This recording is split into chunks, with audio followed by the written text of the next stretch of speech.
Madison Square Garden, May 1962. It's the President of the United States, John F. Kennedy's 45th birthday party. After being introduced by the President's brother-in-law as the late Marilyn Monroe, the most famous movie star in America walks up the stairs and onto the stage. Her dress is so skin-tight that she can barely spread her feet apart, causing her to shuffle rather than walk to the microphone. She takes off her fur wrap and reveals a low-cut, sheer dress, later described as nothing but skin and beads. She starts to sing, then stops again, her voice soft and breathless. The crowd laughs and roars with applause, even as they wink and nudge each other with their elbows, pretending they're all in on some secret joke. This scene of Monroe's seductive rendition of Happy Birthday to John F. Kennedy is infamous. Happy Birthday, Mr. President has become a cultural reference laden with double meaning. The blurred line between politics and popular culture, a subtle allusion to a presidential affair, and an indication of the mistrust and sexual scandals that seem to run rampant throughout politics. Perhaps most importantly, this scene has become representative of Kennedy's life and presidency. But why? Why do people remember Kennedy for having sex with Marilyn Monroe, but not for creating the Peace Corps? Why do people remember that Kennedy allegedly used one of his mistresses to curry letters between himself and mob bosses, but not that he negotiated a nuclear test ban treaty with the Soviet Union? The verifiability of the evidence supporting the majority of these extramarital affairs does not compare to the documentation and accomplishments and failures of his presidency that are available through a variety of credible sources and institutions. The general public, however, does not immediately associate Kennedy with the Cuban Missile Crisis or the Bay of Pigs. When people think of Kennedy, they think of sex. They are more focused on and informed about the scandalous insinuations of Kennedy's sexual habits than about the verifiable facts of his life. Tales of his womanizing have reached almost mythological proportions. This image of Kennedy as a rampant womanizer first emerged in the mid-1970s and has subsequently been perpetuated in both historical and popular cultural portrayals. However, the formation of this image has never been examined. Neither has the process of how these sensationalist depictions of Kennedy have become ingrained in historical memory. My purpose here is not to debate whether or not Kennedy did or did not have extramarital affairs while he was president. I believe it would be naive to argue that he did not. My purpose here is to attempt to explain how stories of these alleged affairs became accepted fact and to discuss why this is problematic. I will present the origins and evidence of the perceptions of Kennedy as a rampant womanizer and then explain how that narrative is perpetuated until it is ingrained in historical memory. This narrative of sexual prowess and hyper-heteromasculinity has overwhelmed the other aspects of Kennedy's life and marginalized the relevance of issues more worthy of historical interrogation. Memory has become one of the central preoccupations of historical scholarship, due in part to a postmodernist emphasis on constructing reality. For this presentation, I will use Jeffrey Cubitt's definition of historical memory as the collective construction of the past by a present community that is then regenerated within that community until it becomes ingrained in the discourse. With this in mind, I would like to emphasize that historical memory is not stagnant. It is constantly updated as well as selective, often emphasizing certain historical events at the expense of others. The historical construction of John Kennedy is no different. The cultural memory of Kennedy has undergone several revisions in the 50 years since his death. The first memory was the Camelot myth, put forth by Jackie Kennedy just months after her husband's assassination. Then the memory of Kennedy was of a president who had exemplified the good 60s, youth, vigor, family values, and idealism. Historical memory, though, has more to do with what is happening in the present than what has happened in the past. The most recent narrative relates to the mistrust of politics and politicians that emerged after the Vietnam War and Watergate. The new attention to the personal habits of politicians in the late 20th century directly relates to President Nixon's resignation. After the Watergate scandal, the public decided that a politician's character was just as important as his political ideology. Nixon's action and his subsequent resignation drastically altered the public's perception of American presidents. They were no longer figures to be respected and trusted simply because of their positions. Instead, presidents and all politicians were perceived as untrustworthy and potentially corrupt. On the heels of Watergate came more revelations of misconduct at the highest level of government. In 1974, an investigative reporter named Seymour Hersh published an article revealing that American intelligence agencies were working to destabilize foreign governments and actively spying on thousands of American citizens. This report led to the formation of a Senate committee known as the Church Committee, which investigated the misuse and mismanagement of American intelligence agencies for the previous 2 decades. These revelations further damaged the relationship between the American people and their elected officials. These events, Watergate and the Church Committee hearings, along with the political problems created by the Vietnam War and the release of the Pentagon Papers, signify a turning point in both history and the production of historical knowledge. They represent what one historian calls a crisis of historical memory, which occurs when historical consciousness collides with experiences that do not fit within the framework of familiar historical notions. This crisis of historical memory emerged because documents, testimonies, and investigations showed that American presidents, in this case Kennedy, were not the honest, upstanding civil servants they had been perceived as previously. After these revelations, new scholarship focused on uncovering government and personal secrets. The aforementioned Church Committee becomes important because this is the moment that Kennedy's sexuality emerges and his image begins to shift. During the Church Committee hearings, the committee subpoenaed a woman who they accused of having ties to and information about government involvement with the mafia. This woman, Judith Campbell Exner, was to testify on her dealings with mob bosses and provide information about whether or not government agents had colluded with mafia bosses in any way. The official hearings report referred to Exner only as a close friend of Kennedy's and stated that she had contact with mafia bosses Sam Giancana and Johnny Roselli, 2 of her other close friends. During the same period, she and Kennedy had carried on their friendship. This coded language and the leaking of her name to the Washington Post produced a media firestorm that eventually prompted Exner to hold a press conference where she claimed a personal relationship with Kennedy, but denied having had any such relationship with Giancana or having been used as a go-between for Kennedy and the mafia. In 1977, she co-authored Judith Exner, My Story, an account which provided steamy details of her 2-year affair with Kennedy. In this memoir, Exner confessed that she had lied to the Church Committee as well as to the media during her press conference. She confirmed that she had carried on a sexual relationship with both the president and Giancana simultaneously. However, she again denied having exchanged any information about or between the 2 men. Regardless of the inequities between Exner's Senate testimony and her memoir, and her admitted perjury, the intimate details Exner provided about the affair found their way into several successive works about Kennedy. In 1988, a reporter named Kitty Kelly interviewed Exner for an article in People magazine, and Exner again changed her story, asserting that she had lied to the Church Committee and in her autobiography, and she had, in fact, hurried messages back and forth between Kennedy and Giancana. Exner had lied in her previous accounts, she claimed, because she feared mob retaliation if she told the truth. This testimony was the truth.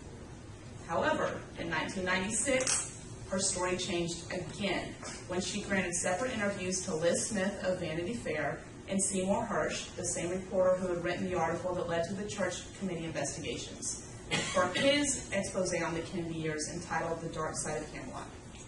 In these interviews, her allegations became more outrageous. She claimed not only to have hurried messages plotting the assassination of Fidel Castro between Kennedy and Giancana, but also to have carried envelopes full of cash to Kennedy from defense contractors as a bribe, as well as claimed to have aborted Kennedy's unborn baby. While Liz Smith dismissed all these sensational claims, Hersh used them and supported them as truthful in his book, The Dark Side of Camelot. Hersh published The Dark Side of Camelot in 1997. Because of his previous efforts in investigative journalism, Hersh was well known and well respected in his field. This latest effort exposed in-depth details of Kennedy's private life and personal obsessions. The most titillating details in the book were of Kennedy's extensive sexual affairs. Hersh interviewed several women who claimed to have had an affair with Kennedy and others who claimed to have known of a woman who had an affair with Kennedy. Each of these accounts were included in Hersh's nearly 500-page expose on Kennedy's reckless behavior while serving as commander-in-chief. Throughout The Dark Side of Camelot, Hersh repeatedly assures the reader of widespread media knowledge and public speculation of Kennedy's affairs before any first-hand accounts and accusations surfaced in the late 1970s. He claims that the difference is that in 1977, the media, no longer in awe of the presidency after Watergate, were eager to publish any account of Kennedy's womanizing. So beginning with the Church Committee hearing the church committee's reports on Kennedy's involvement with attempted assassinations of foreign leaders, the Washington Post article naming Exner as Kennedy's former mistress, Exner's press conference and memoir, Kennedy's hero persona was drastically transformed. He became nothing more than a womanizer, a sex addict who had lied to the country, a scoundrel who had cheated on his wife and in turn on the American people. Hirsch's claims in The Dark Side of Camelot then solidified this image. The one-dimensional portrayal of Kennedy focuses entirely on the misdeeds in his personal life and puts forth accusations of cover-ups and corruption, while barely mentioning any of Kennedy's other executive actions except to scorn at the juxtaposition between Kennedy's lofty ideals and his seedy behavior. The sensationalist and tabloid-worthy claims overwhelmed any competing narrative of Kennedy's life and presidency. Hirsch's narrative was heavily criticized by both literary critics and historians. One reviewer referred to Hirsch's works as a radical revision of the Kennedy presidency, calling into question Hirsch's interviews and his methodology, and stating that Hirsch's only contributions to the historical record were wild speculations and idiosyncratic interpretations. The question then is, why in a field that is arguably oversaturated with literature about John Kennedy did I choose to focus on these two, what I perceive as flawed works? The first answer is to explain what I believe are the origins of the Kennedy as a womanizer myth. While other women had claimed to have had a relationship with Kennedy whenever he was young and unmarried, Exner was the first woman to publicly claim an extramarital affair with Kennedy. Her revelations opened a floodgate of reports of women and others who claimed to have known of a woman who had a sexual relation with a married Kennedy. After the church committee hearings, which, as previously stated, further damaged the image of American presidents, the taboo on politicians' personal lives was lifted, and reporters and authors began to write about ex-presidents' misbehavior in earnest. The Dark Side of Camelot was just one in a long line of expose narratives. However, Hirsch's work was one of, if not the most outrageous of these types of reports, both because of the popularity of the subject, Kennedy, and because of the accusations he put forth. The words of these two people, Exner and Hirsch, had a lasting impact on the scholarship on Kennedy that came afterwards. The second reason I have emphasized these two accounts is to explain how personal testimonies like the ones in The Dark Side of Camelot and Exner's various endeavors influence and shape historical memory. Professional practices in historical research mean that historians often draw on each other's works and on related works in the field, sometimes without close scrutiny of the research. Exclusive interviews given to one author or journalist are taken as truthful and used as evidence in successive works by other authors and journalists. Hirsch and Exner's works are no different. Biographies, ranging from those written by well-respected historians to those written as nothing more than flamboyant hat jobs designed to sell books, have drawn on my story and Exner's other interviews, as well as The Dark Side of Camelot, some extensively. For example, in his biography of Kennedy, entitled An Unfinished Life, well-respected historian Robert Dallek uses both Hirsch and Exner's works as for some of the information and conclusions he draws. Dallek's work, widely considered one of the most authoritative secondary sources on Kennedy and widely referenced in other biographies, is an example of how sensationalist texts, like my story in The Dark Side of Camelot, can infiltrate legitimate historical text and influence the historical record. By using some of the questionable information found in these sources, Dallek gives them legitimacy. And just as Dallek draws on Hirsch and Exner, other historians draw on Dallek. The knowledge he produces using these questionable sources is perpetuated, thereby cementing these unverifiable speculations in the historical record. One article about historical memory discusses the curious interplay between scholarly knowledge and collective notions of the past, asserting that while scholarly knowledge does influence collective memory, it is also in turn influenced by mass stereotypes. In the case of Dallek, not to include the details of Kennedy's affairs would have made his biography seem incomplete or lacking rigor. However, by including these accusations, Dallek lets the mass stereotypes and collective memory of Kennedy influence his narrative, a narrative that is then used by other scholars to produce knowledge and influence the collective memory. This recycling of knowledge is one way the narrative of Kennedy as a womanizer was constructed, and that has subsequently become ingrained in history. The same process also influences popular non-academic perceptions of Kennedy. While not particularly lauded for its accuracy or insight, one of the best-selling, most popular biographies of Kennedy is Bill O'Reilly and Martin Dugard's Killing Kennedy. The stated purpose of the narrative is to convince the reader that Lee Harvey Oswald acted alone in assassinating Kennedy. However, the authors leave out many key pieces of evidence in their assessment of the assassination, including the Zapruder film and the findings of the Church Committee, and instead rely almost entirely on the Warren Commission report, which is problematic because subsequent investigations have shown the report to be deeply flawed. O'Reilly and Dugard do not fail to include any rumor, however, when it comes to depictions of Kennedy's character flaws. So here's a perfect example. Why in a book which stated purpose is to convince the reader that Lee Harvey Oswald acted alone are almost 3 chapters devoted to Kennedy's affairs. Kennedy is systematically torn down, so by the time O'Reilly and Dugard finally reach the description of November 22nd, the perception of Kennedy is of a man one sexual rendezvous away from political destruction. The condensed notes for Killing Kennedy reference Exner's My Story and calls The Dark Side of Camelot an invaluable source. These 2 examples, An Unfinished Life and Killing Kennedy, seemingly at opposite ends of the academic spectrum, demonstrate how authors use each other's works, as well as how possible inaccuracies or half-truths in one work can creep into other works and lead to the widespread dissemination of these narratives that become ingrained in historical memory through persistent transmission. Academics often practice a degree of what historian Sandy Hobbs refers to as licensed non-referencing of everyday knowledge, which is a common reference point in our culture that does not require citation. Through successive representations that have become more sensational than the verifiable facts, the characterization of John F. Kennedy as a hyper-masculine womanizer has become a common cultural reference that no longer requires citation. However, as I've pointed out, substantial problems exist with the origins of this evidence. More problematically, this limited characterization has overwhelmed the verifiable facts of Kennedy's life and presidency. Pushed aside are his successes and failures as a president during the height of the Cold War, and instead what is discussed are the sordid details of his personal life. We as academics and historians require superior quality from our work.